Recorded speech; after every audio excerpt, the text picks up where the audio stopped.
নমস্কাৰ।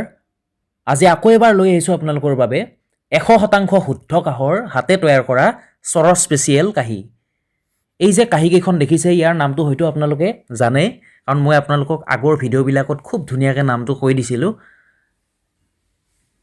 এই কাঁহীকেইখনৰ নাম হৈছে 16 কাঁহী, কিন্তু নামহে 16।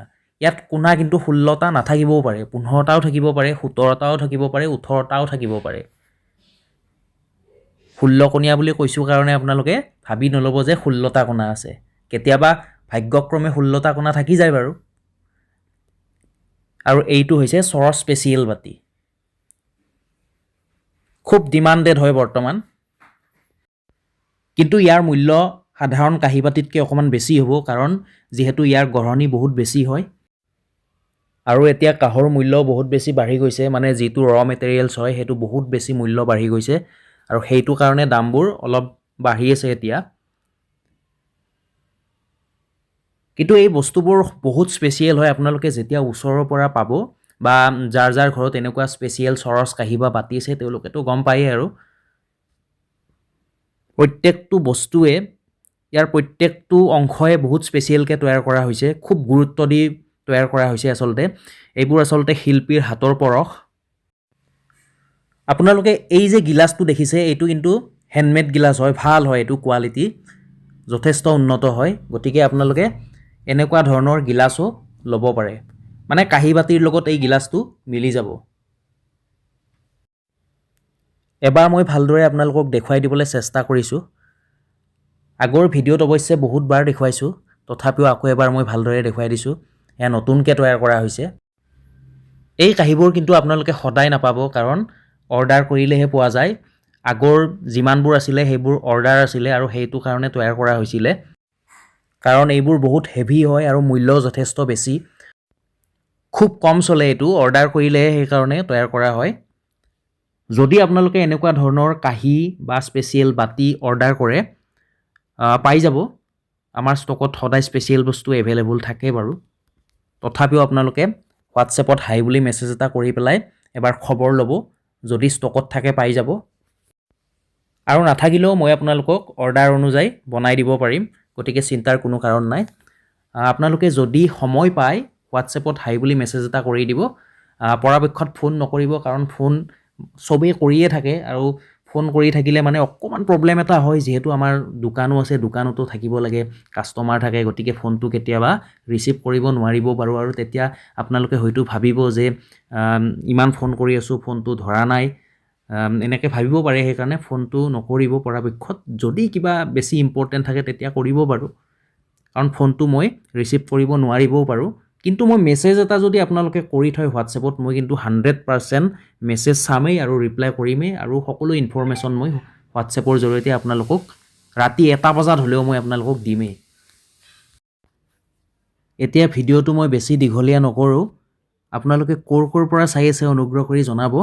আৰু বহুতে কমেণ্ট কৰিছে, মই কিছুমানক ৰিপ্লাই কৰিছোঁ, কিছুমানক হয়তো ৰিপ্লাই কৰিব পৰা নাই, কিন্তু তেওঁলোকে একদমেই বেয়া নাপাব। ভাল লাগিছে আপোনালোকে যে মোৰ ভিডিঅ'সমূহ যে চাইছে, কমেণ্ট এটা যে সময় উলিয়াই কৰিব পাৰিছে, সঁচাকৈ ভাল লাগিছে মোৰ। আৰু আপোনালোকৰ আশীৰ্বাদতে আমাৰ ফেচবুকৰ পেজটো অকণমান আগবাঢ়ি গৈছে, গতিকে আশীৰ্বাদ কৰিব।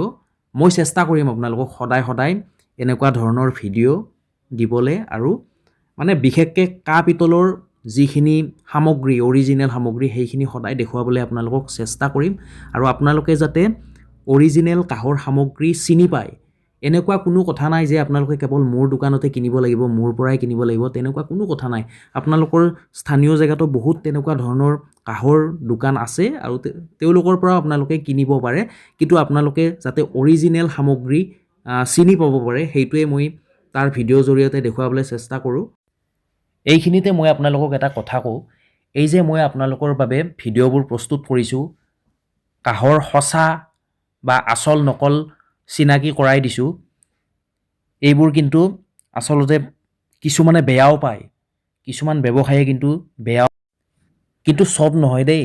যিয়ে আমাৰ এই শিল্পটোক ভাল পায়, অন্তৰৰ পৰা ভাল পায়, তেনেকুৱা ব্যৱসায়ীয়ে কিন্তু এইটো ভালেই পায়। কিন্তু কিছু সংখ্যকেহে এইটো বেয়া পায়, কাৰণ মই যদি আচল বস্তুখিনি আপোনালোকক চিনাকি কৰাই দিওঁ, তেতিয়া ব্যৱসায়ত বহুত লোকচান হৈ যাব পাৰে ডাঙৰ ডাঙৰ ব্যৱসায়ীবিলাকৰ। সেইকাৰণে মোক বহুতে বেয়াও পায় আৰু বহুতে কিবা কিবি কমেণ্টত কয়ও আৰু ইনবক্সত মেছেজ কৰিও কয় আৰু ফোন কৰিও বহুত কিবা কিবি ইনচাল্ট কৰে, কিন্তু মই সেইবিলাক কোনো ভয় নকৰোঁ আৰু একো গুৰুত্বও নিদিওঁ।